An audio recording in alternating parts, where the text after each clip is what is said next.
Everyone ఏమండి blog ఏంటి అనుకుంటున్నారా? ఇవాళ అయితే మా మమ్మీ మా డాడీ మ్యారేజ్ డే అనమాట. అండ్ అందుకని మా మమ్మీకి నేనేం గిఫ్ట్ ఇచ్చాను, మా డాడీకి నేనేం గిఫ్ట్ ఇచ్చానో చూపిస్తాను. Let's go. మా మమ్మీకి ఏం గిఫ్ట్ ఇచ్చానో ఫస్ట్ అయితే చూపిస్తాను. లెట్స్ గో అనమాట. మా మమ్మీకి ఇచ్చిన నేను శారీ గిఫ్ట్ 1500 రూపీస్. నేను మా డాడీకి ఏమేమి గిఫ్ట్స్ అయితే ఇస్తున్నానో చూపిస్తాను. ఏమేమో గిఫ్ట్స్ కాదండి, ఒకటే గిఫ్ట్ అనమాట. లెట్స్ గో చూపిస్తాను. ఇదేనమాట నేనైతే మా డాడీకి ఇచ్చే గిఫ్ట్. అండ్ దీంట్లో పూట ఏముందో మా డాడీ రియాక్షన్ అయితే చూపిస్తాను ఈ వీడియోలో. లెట్స్ గో అనమాట. మా డాడీకి ఇచ్చే gift. Let's open.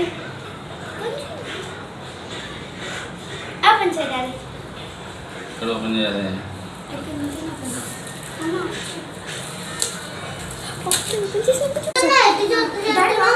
Wow super. Wow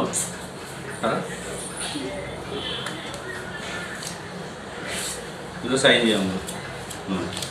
okay అమ్ముడు